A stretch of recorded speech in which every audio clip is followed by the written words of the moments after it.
Hey Scotty, wanna rewatch the Lord of the Rings extended trilogy with me? Hey, wait a second, what is that?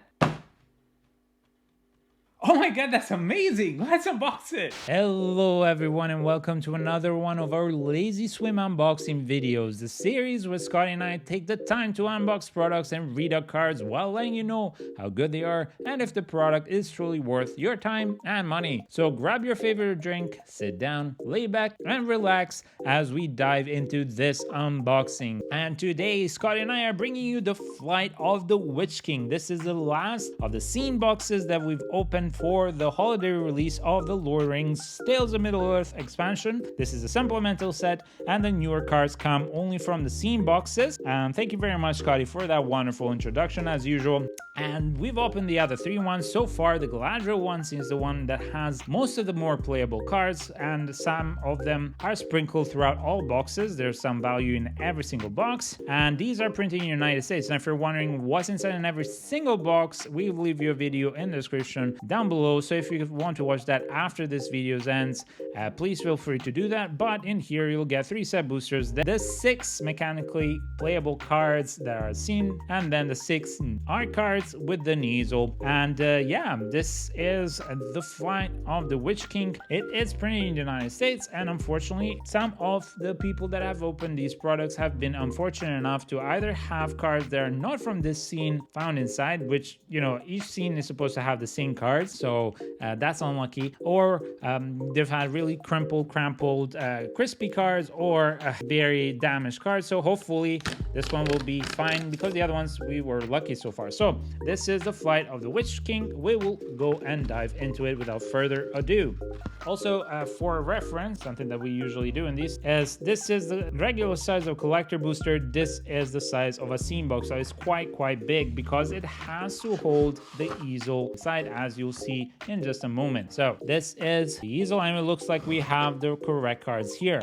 You can usually tell because the first card has to be the top left, so that's how you tell. But anyway, this is the Easel with the full scene at the back. Very beautiful. I'm going to be keeping all of these. Absolutely wonderful little things. And then that's the Easel where you put the art cards on top. These are a couple of cutouts that you can find here, and then you pull out the contents of this little box here, and it opens up this as if it were a deck. Really beautiful, and I really think these are a wonderful gift for this Christmas and holiday season. So if you know somebody who loves Lord of the Rings and or Magic the Gathering, please get them this if they don't already have him. Anyway, let's dive into the mechanically unique cards. So the 6 cards that we'll find in here, and of course these are all foil, the 6 ones here. Call forth the Tempest. It costs 8. It's a sorcery that is red and has 3 red pips and has Cascade twice. So whenever you cast this spell, you exile cards from the top of your library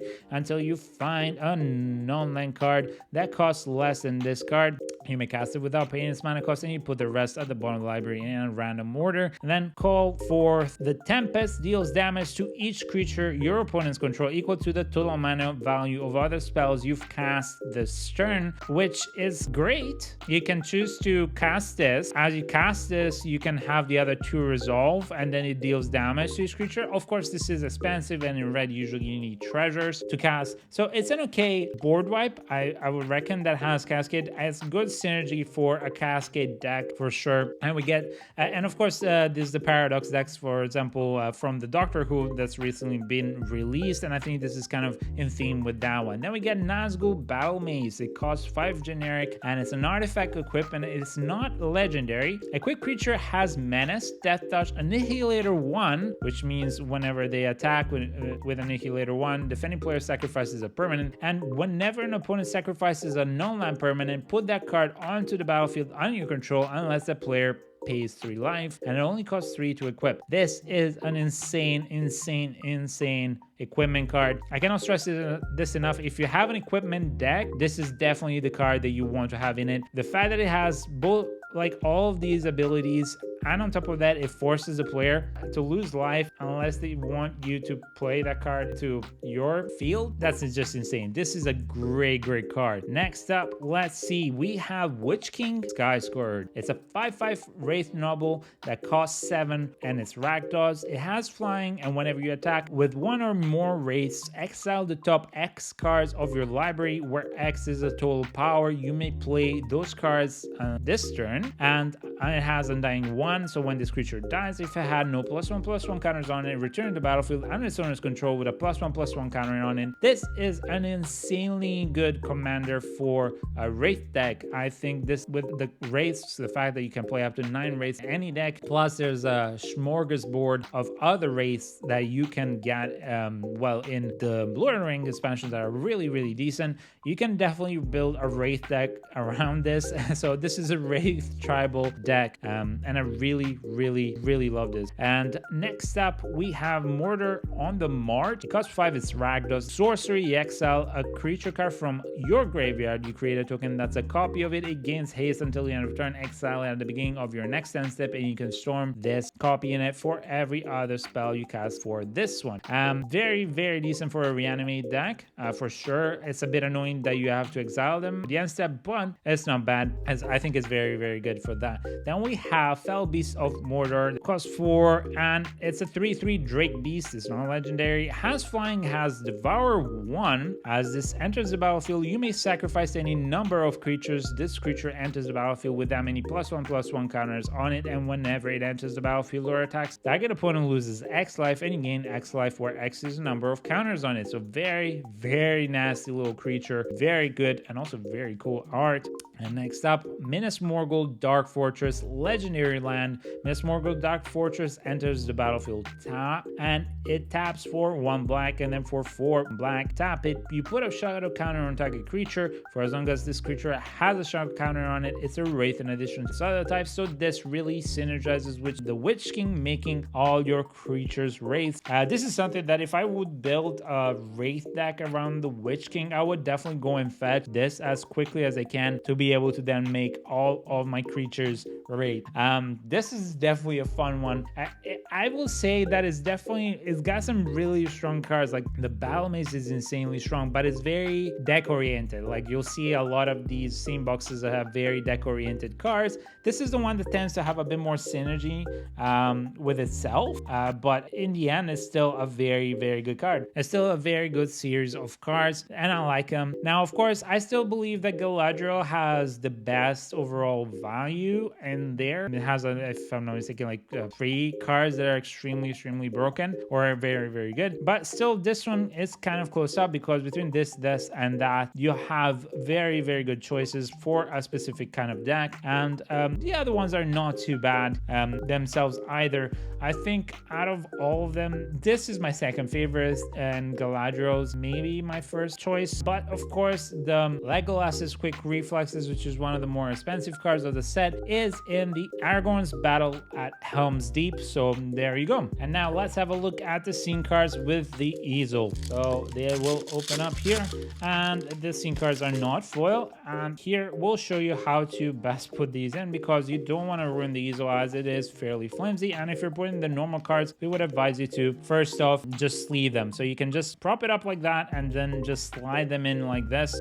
Sometimes it's easy, sometimes it's hard. It depends on how these have been cut. The other 4 boxes were kind of meh in between, especially the ones at the bottom. But you can see here, these ones are tighter for sure. So you'll have to wiggle them in. Yeah, okay, so this one is extremely tight. I'm gonna have to go in with my finger, I think, or like do this a lot, which is gonna warp the Easel, unfortunately. It's annoying. There's not much you can do. It's very hit and miss, you know. It's just cardboard that's been cut. And yeah, if you get lucky, you get lucky. If you get unlucky, you get unlucky. Simple as that. There you go. Bent a little bit the card, but what can we say? Yeah, this one is not so easy as you can notice to put the cards in. Okay, so I will say that this one I will not try and put the cards in anymore. As you can see, they're starting to get bent, and I don't want that to happen. That's very unfortunate. The other scene cards that we've managed to put in here haven't had a single problem, but it seems like this one, the bottom ones are extremely tough, and if you're gonna just force them in, you're either gonna destroy destroy the easel or you're gonna bend the cards. So it's a bit of a shame. What can we do?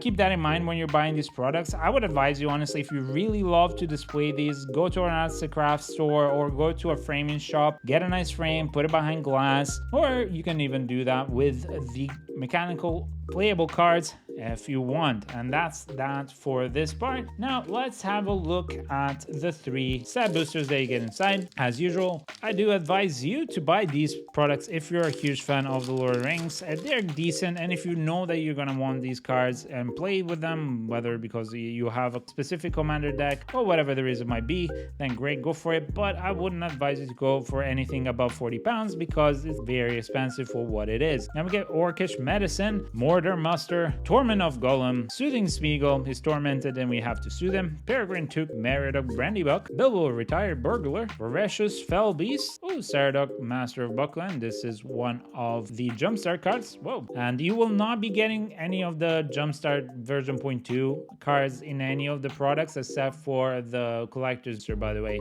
So they haven't updated the new set boosters or whatever like that because there's no such thing. Sauron's Ransom, which is an okay card, nothing great. Mirkwood Bat's Foil, and then the Ring token. Okay, next up, let's see what we get.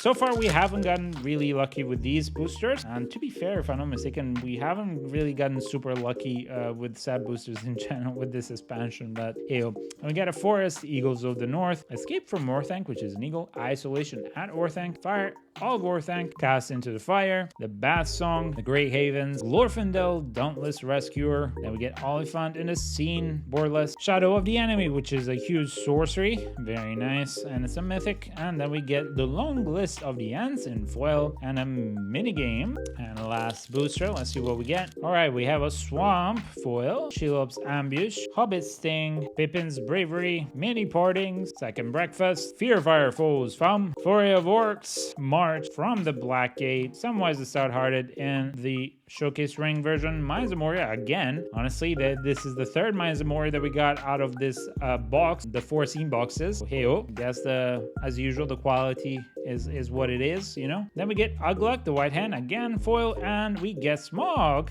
in the token. Okay, cool. And that's it for our video. We hope you've enjoyed this. If you did, please leave a thumbs up and subscribe to our channel, as it does help small channels like ours along. And yeah, from Scotty and I, we thank you very much for your time and hope you've enjoyed this, and we hope to see you in the next video. Until the next one, we wish you a lovely day, a blessed day. Be good, be kind, and we'll see you in the next one. Bye.